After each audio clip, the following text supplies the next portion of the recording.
Hi everyone. The text-only instruction set is due tonight at 10 p.m.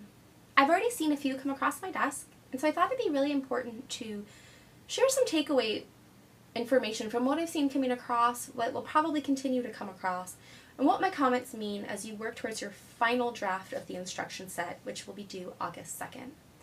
So let's get down to some of the nitty-bitty part here with instruction sets. The first thing is, don't necessarily tell me how something works. Tell me how to use it.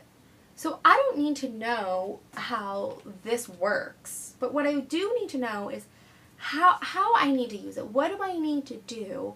And you're going to do this with both images and words.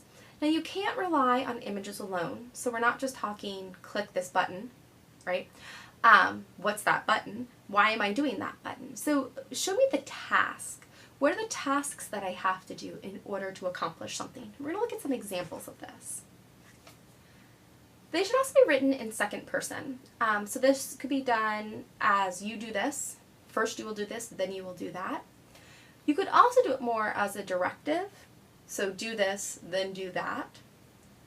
It should be done in the active voice. So if you remember Unit 1 where we did that really tedious extra credit assignment, where we're talking in the active voice, so you want people to do something, not something that they would have done in the past or deferring ownership.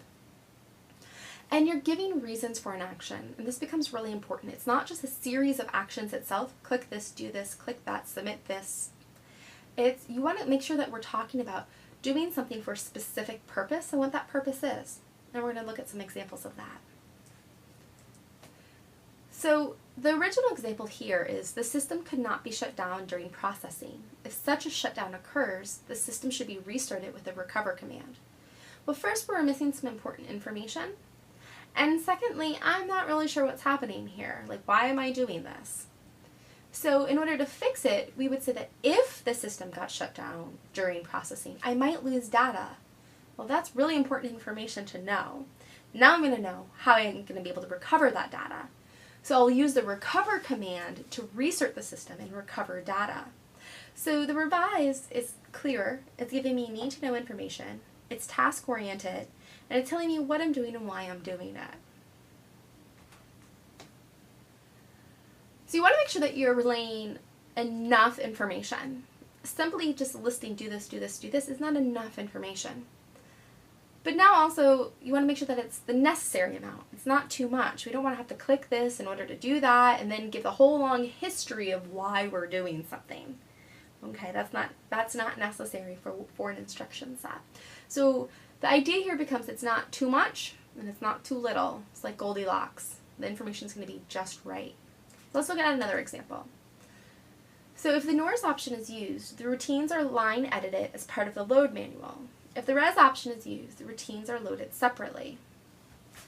Well, it seems condensed enough, but it's not necessarily quite right for what we want. That we want to say that we're going to use this option when we have enough space for the routines, right, to be line edited as part of the load module. And then we're going to use the res option if we have space, if we want to save space by loading the routines only when we need them. So this is more directed on we're using this when we do that. Right? Not as if we do this, it means this, right? That we're using this for this task.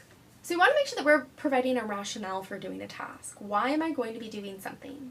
So in the previous example we looked at, we could see that we're using the NORS and the res for specific reasons. So those are the functions, that's why we're using them. Sometimes we're also talking about the requirements for completing a task. This could mean anything from operating systems and gadgetry, like will you need a headset, right? Will I need an updated operating system? Is this Android, PC, Mac compatible? Sometimes it's a time requirement. To complete this project should take you 30 minutes. With the steps of tasks. So when we talk about steps of tasks and requirements, sometimes if we're setting something up like maybe a Facebook account or a Google Hangout account, we don't need to include steps 1 through 4. It's set profile information. You're still going to show steps 1 through 4, but those aren't necessarily required tasks, where maybe steps 5 through 8 are required, right? So sometimes it's breaking information like that up. And you also want to have some tips and examples to support steps. This can be done with call-out boxes, with images, with hyperlinks, and things along those lines. So in this slide, I've done a little bit of editing so we can see some kind of call-out boxes and obviously hyperlinks. So let's go to the me.uaa.alaska.edu site.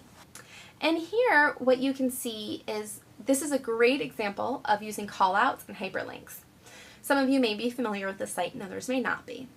But first off, we have really consistent formatting. We have, the links, what is, manage my identity, what is my identity, active account, activate account, and reset password, what is that? And then finding your UA, what is that? So I have some really just line-based call-outs here with some additional information. Because once I click on this, it's going to direct me where to go. So I'm probably going to have what is my identity? Why would I need to manage it? Well, all that information is right here in these wonderful call-out boxes. I also have hyperlinks to any place that I need to go for more information. Okay, so this is a great page that kind of incorporates all of these different things. We can also look at formatting, that all of these are that nice yellow, that kind of coordinate in order with what's over here. So we're looking at this consistency. These are all in caps. These are white and black, white text, black box, same font as we're moving through, right? So with that consistency of formatting and then the call out boxes, it's one of the things I think on UAA's page that did really well as far as design and layout. Now, when we're talking about design and layout, another way to look at this is, what if I want to direct students on how to access their Gmail account, their UAA Gmail account? Well, there are multiple ways of accessing your UAA Gmail account.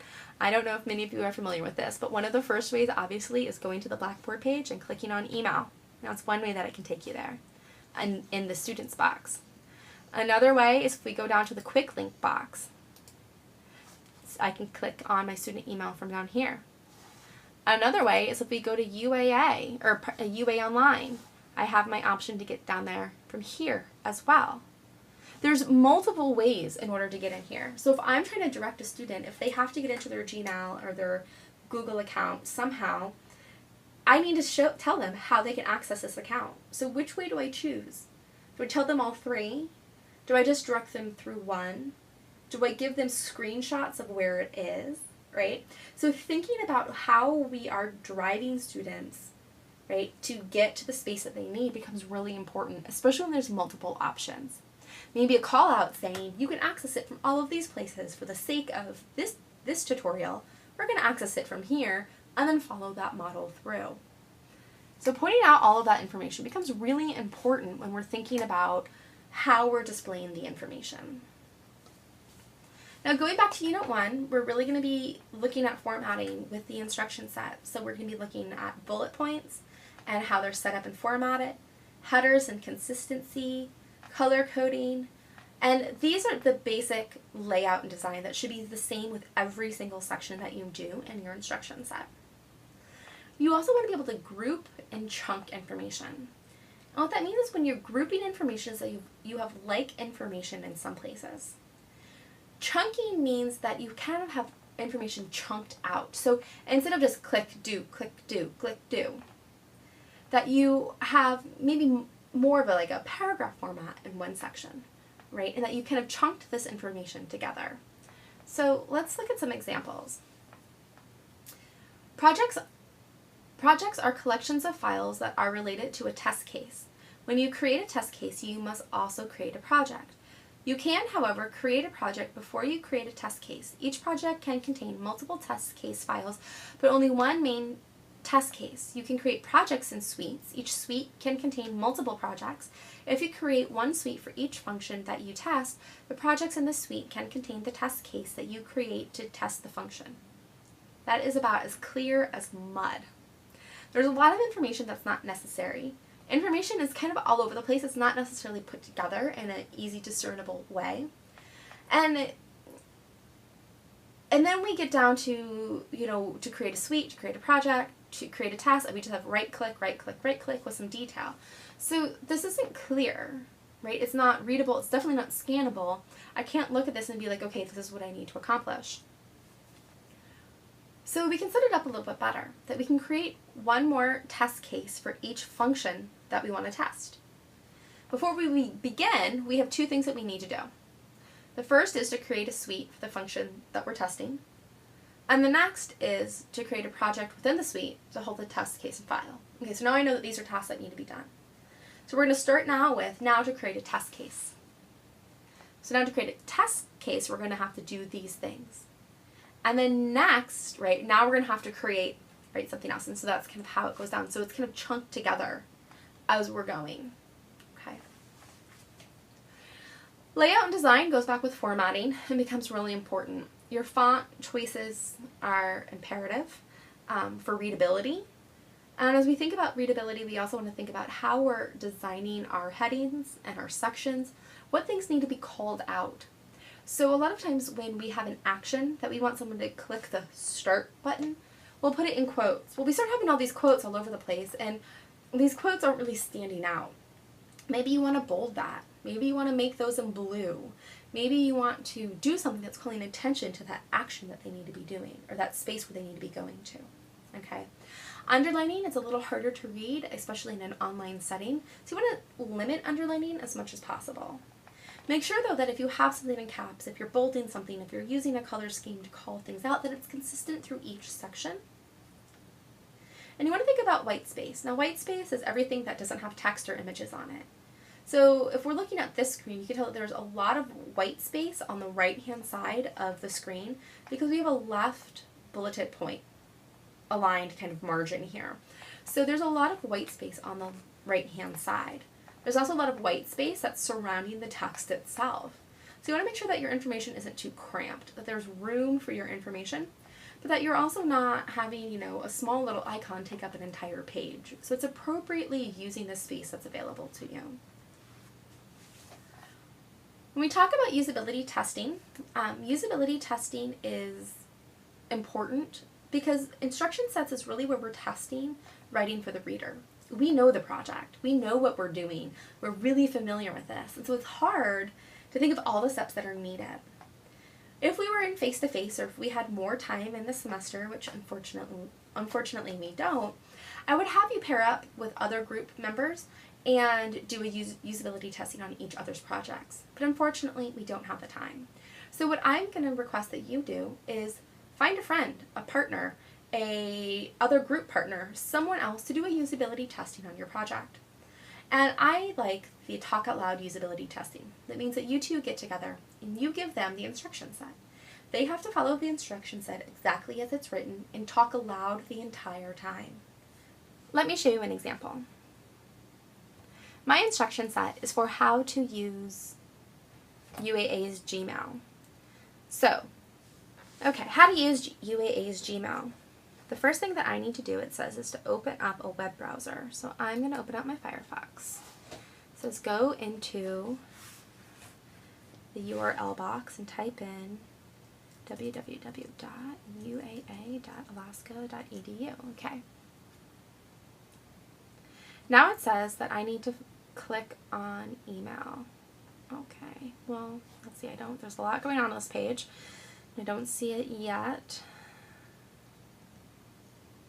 Okay, over here under students it says email. Okay, wow, well there's a lot of information that wasn't really standing out to me. But okay, so I'm going to click on email. Okay, now that I've clicked on email, it takes me to the screen. Okay, now it says, type my information in here. Okay, wow, I wonder what would happen if I didn't know that information. I wonder if there's a space that it would take me to get there. Okay, now I'm guessing I'm going to click sign in. So having the person talk aloud through this step, I know, gosh, yeah, I probably did forget maybe a little tip in case I didn't know that information to take me to the me.alaska.edu site. I also probably should reconsider stating or maybe even including an image on the UAA main page. It also means that I should maybe reconsider stating where this button is located, right, or where this link is located. So maybe stating, on the main page you'll see 3 boxes. The third box on the right, that says students. Under the apply now tab, something that's going to call some direction, or maybe just take a screenshot with an arrow right to it. Okay, so having some kind of a direction really helps, and being able to talk out loud is key for doing that. Now, the final thing that I want to point out is you will have images. This should be text and image. You should not slowly rely on either one. So you don't want to just say, click the icon in the upper right-hand corner, because as we all know, Google changes. That icon may not be in the upper right-hand corner. What is that icon? You might want to say, click the Start Here icon in the upper right-hand corner, okay? Or you don't want to just say, click the icon, the blue icon, because some people are colorblind and they're not going to be able to see that blue, right? So having some words in with our images is really important. You also want to make sure that you are labeling everything. So figure 1, figure 2, image 1, image 2, that they have titles. Image 1, the Start Here icon, right? So we're going through the same things that we just did with the graphics in our proposal. Everything we're doing is coming together. Now, there are lots of ways of doing screenshots. My recommendation is creating your own screenshots. So you will be creating your own project and taking screenshots of your work. Please don't lift any images off of the internet. It's really easy to create your own work for this, and then you don't have to worry about citing information. All right, as always, if you have any questions, don't hesitate to ask.